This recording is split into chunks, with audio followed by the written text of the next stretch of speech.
wanna spit in their faces, then I get afraid of what that could bring. I got a bowling ball in my stomach, I got a desert in my mouth.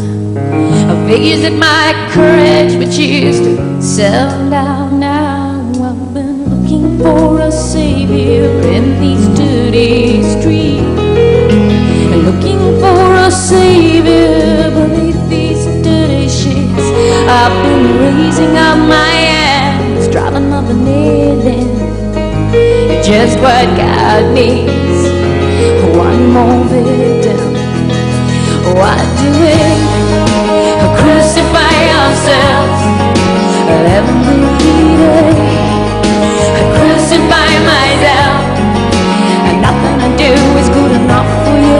I crucify myself every day. I crucify myself, and my heart is sick of being. I see my heart is sick of being cheated. Oh, in cheated.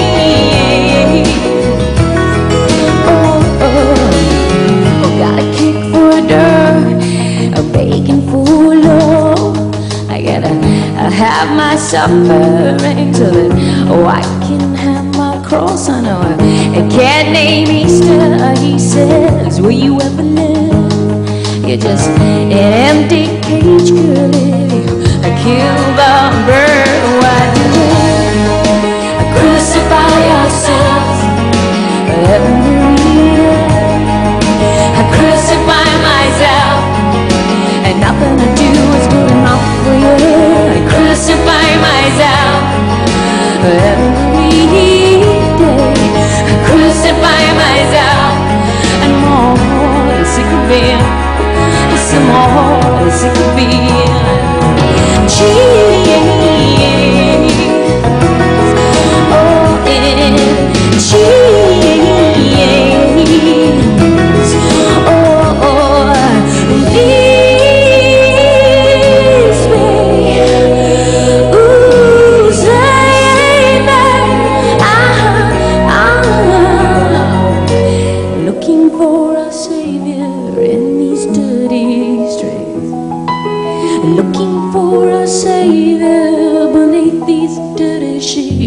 I've been raising up my hands, driving another nail in. Way those angels when you need. Why do we crucify ourselves every day? I crucify myself, and nothing I do is good enough for you. I crucify myself every day. I crucify myself, and my heart is sick of being. I said my heart is sick of being cheated. Oh, and cheated. Why do we crucify ourselves every day?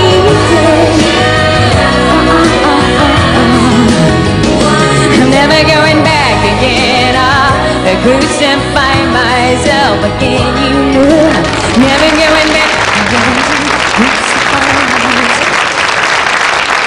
About writing songs? I think I was always writing them. I was playing at 2½, but they were teaching me Christian songs. You know, Holy, Holy, Holy. I think I got a bit bored with that. Wasn't he? Yeah, still is. I'm really close to my dad. Were you then a child prodigy? Well, at first I was a failed prodigy by 11, so it kind of didn't work out. Because you went to the Peabody Institute, wasn't it? I went to a conservatory where I was supposed to be a concert pianist, and it never really happened. But you were only about 5 at the time, and you were mixing with people who were 17 and 18. How did you cope with that? They were fascinating.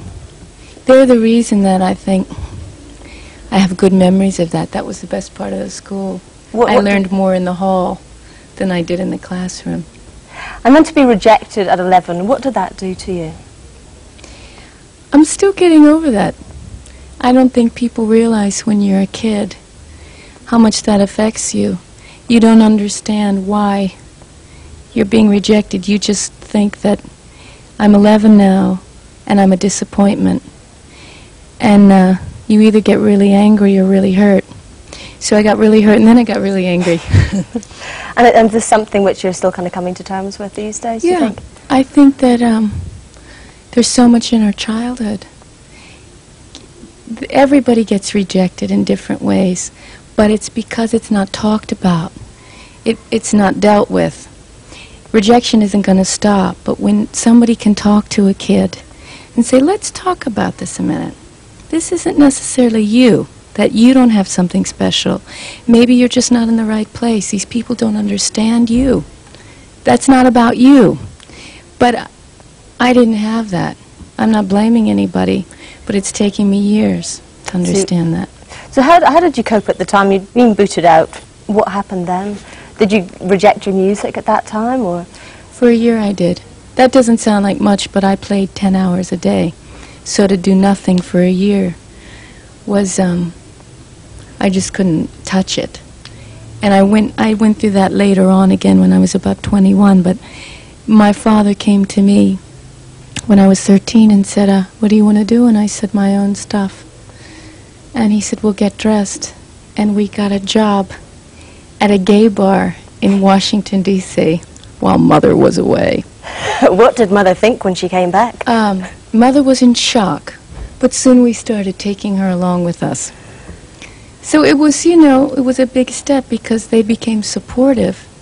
I think you support your kid or you lose your kid. There's always a certain bridge where you either say, I'm going to get behind this kid, or there's going to be a war, and oftentimes there is a war.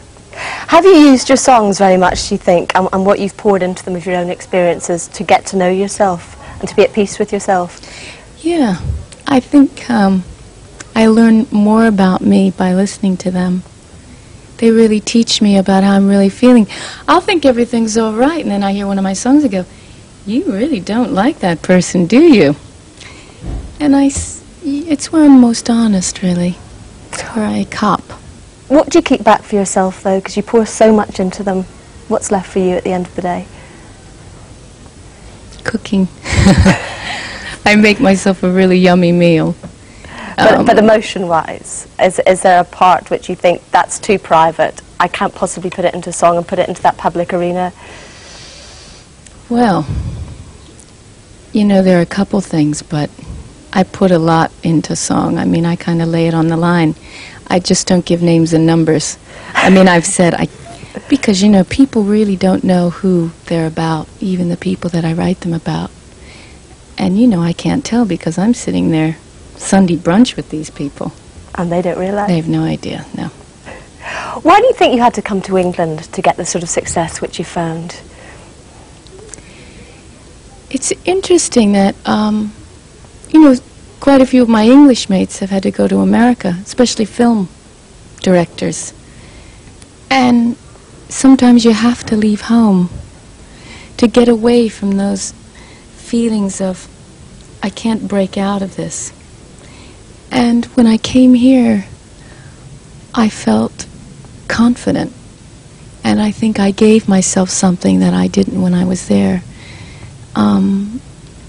You know, I also think this country is more open when it comes to different styles of music. You don't have so many boxes. And it's interesting now that the Americans are really responding because of what happened here. They like most things. So do you see yourself moving back there in the future?